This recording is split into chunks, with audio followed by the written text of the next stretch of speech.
All right, welcome kings and queens. Today we are talking Shanquella Robinson.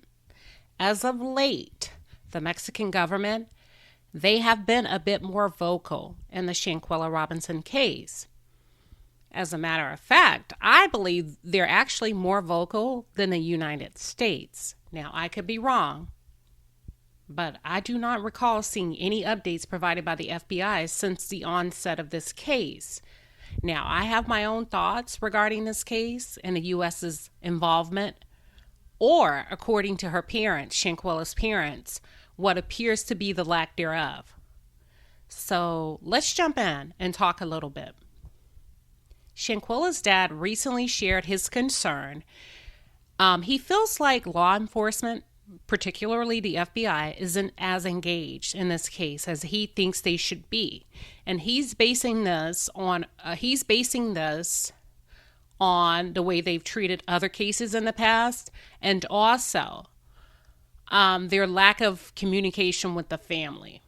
Okay, he may be correct, y'all, and I'm saying this for a completely different reason. Here's why I say so. On December 7th, I reached out to a very close source, someone I've known for years, and this source is directly connected with an FBI agent. Here's how the conversation went. I put, "Hey, can you ask blank what is his opinion on the Shanquella Robinson case?" That person responded, "Let me see if he's following this case, and I'll let you know." I said, "Okay." She came back, followed us closely, and she said, "Girl," he shrugged his shoulders and said, "I've never heard of it. He's looking it up now." I then went on to say, "Okay, thank you." Shanquella went on vacation with her friends to Mexico. Less than 24 hours later, she was unalived. They left her body there and told her parents she died of alcohol poisoning. Her mother did not believe them. Her dad contacted the funeral home in Mexico and found that her neck was broken and her spinal cracked. The friends left Mexico and came back to the U.S. Now they are nowhere to be found. They believe they plotted to unalive her. No one knows why. Supposedly, this is me talking to my close friend because we have this relationship. Supposedly, the FBI is working to help get them back to be extradited to Mexico. Listen, why did I have to give a summary for my source to share with the FBI agent who shrugged his shoulders and she's like, he doesn't know that case? Pause. Shanquella's father may be correct in his assessment and the way he feels that his daughter's case is not being prioritized. He may be correct. Now, I thought this 20 days ago. This conversation I had was December 7th. That was 20 days ago. And I didn't want to say anything because I didn't want to bring any negativity to, being open-minded and hoping for the best on the behalf of the U.S. government and the FBI. But what are your thoughts? My personal concern has always been this case is not receiving as much priority on a national level as it could be. I've always thought this before her father said anything, but I did not want to get ahead of myself. As of yesterday, there have been many reports that the Mexican government plans on releasing crime scene photos, and it's supposed to happen today. All right? If you're not careful and if you don't think through this, it sounds like a really good thing. To me, that's a red flag. Here's why. Since when did it become standard or best practice to release such gory details to the public before apprehension of a suspect, trial by jury or judge? When did it become best practice of a government official, a law entity, or the FBI to show us as a public crime scene photos? I could be wrong. I don't recall ever getting access to crime scene photos before any of the things that I just named. Now, when you consider other Americans who have gone missing in other countries, and those individuals are no longer with us, have you ever known any law enforcement agency to release crime scene photos? Absolutely not. Because it would compromise the case. In my opinion, there is more to this case. I am not quite sure what, but let's consider a few things. So let's talk about 4 things that we probably should consider. Number 1, Nazir's timeline. Number 2, is this case being influenced behind the scenes? Number 3, the FBI. And last but not least, number 4, the $1 million question still remains. Why did they take her life? Let's go to I'm going to go out of order. Let's go to I'm going to say number 1. Well, number 2. In my opinion, there's a strong possibilities that the legalities of this case is being influenced behind the scenes by powers that be here in the United States. Okay? Mexico, in my opinion, is becoming more vocal because Mexico is not willing to take the blame or the downfall for this one. In my opinion, these are not facts. This is just my personal opinion. I feel like the reason why we're getting new information from Mexico is because Mexico, listen, follow me closely. Mexico wants us to know, hey, it's not us that's holding this thing up. It's the United States that's holding this up, and we're doing everything possible over here from the side of the Mexican government to close this thing out. We've issued a warrant. We've subpoenaed. We've issued a subpoena to get them to extradite that person here.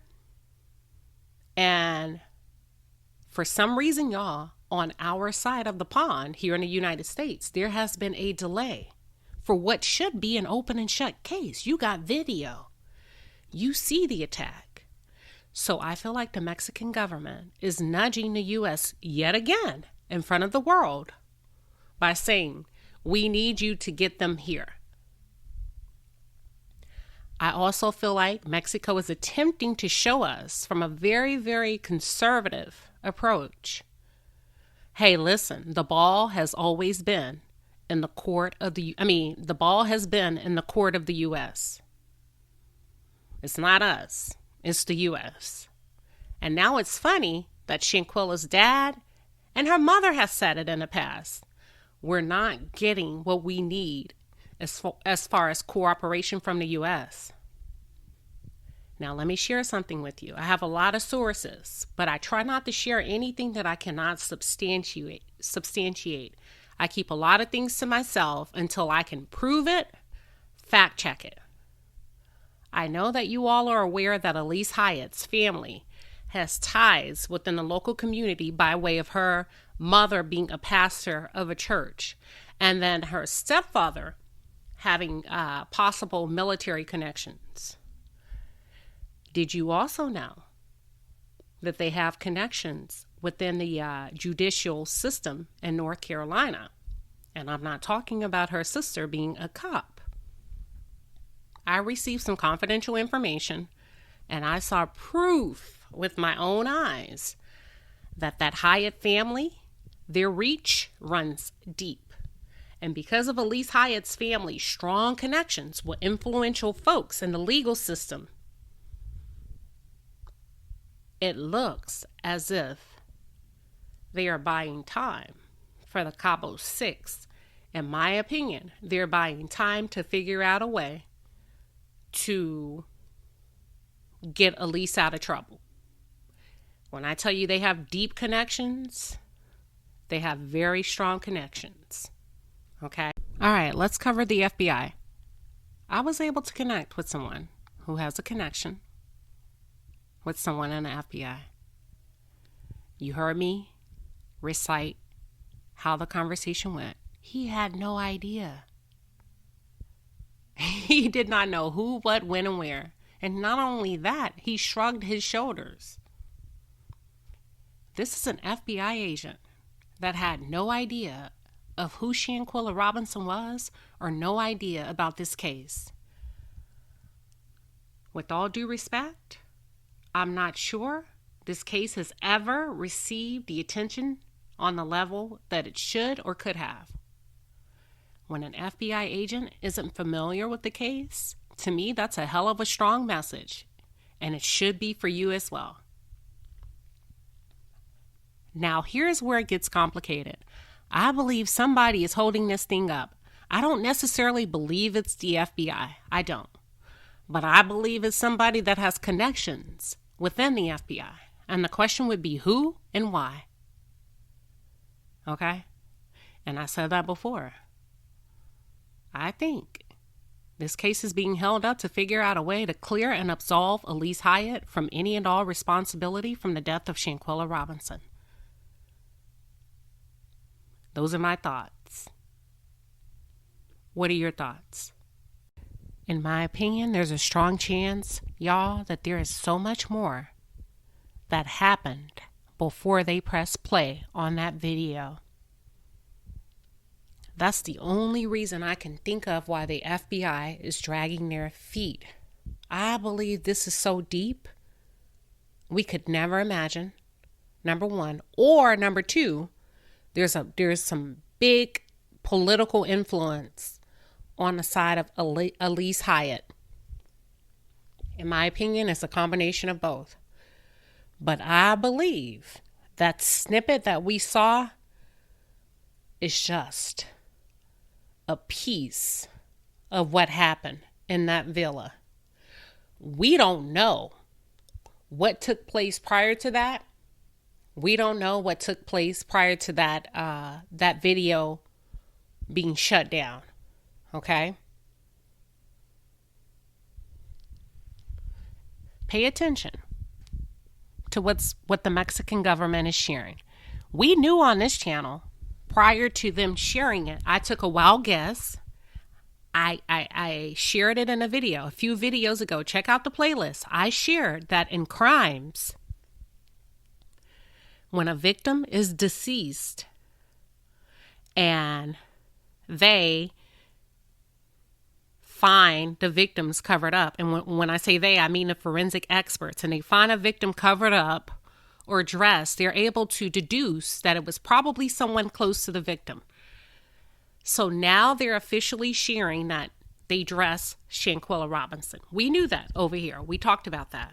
However, I've said it before, and I'll say it again. I'm almost positive, in my opinion, that Khalil, being the closest to Shanquella, picked out that outfit for her. The Mexican government is now sharing very intricate details that they put her on some biker shorts and a top. Y'all, the only person that would know what to put on to make it look like she tripped, let's put this on her because this is what she would probably wear walking around the home. Shanquella didn't fuck with the rest of them like that. Khalil knew her best. He's the person that came up with the idea, in my opinion, to dress her. He's the person that probably picked out the outfit. I don't think, based on my opinion, that Dejanay touched her after brutally beating her to death. Oh yeah, I don't think Dejanay touched her to help get her dressed. I think it was either Winter and Khalil that dressed Shanquella, or Elise and Khalil. Elise is alleged to have a background working with patients, so she'd have more experience in working with a body that required movement. In my opinion, I believe that Malik may have been busy consoling and providing emotional support to Dejanay after she did what she did. Imagine that. Imagine her needing emotional support. In my opinion, that's probably how that went down. But the million-dollar question still remains, why? What did Khalil allegedly wipe clean off of Shanquella's phone? What was in that phone that they were afraid of being discovered? And why is the United States dragging their feet when they should be tracking these people down, according to Nancy Grace? Unless, as I've always shared, unless there's more to this and someone needs a little bit more time to cover things up.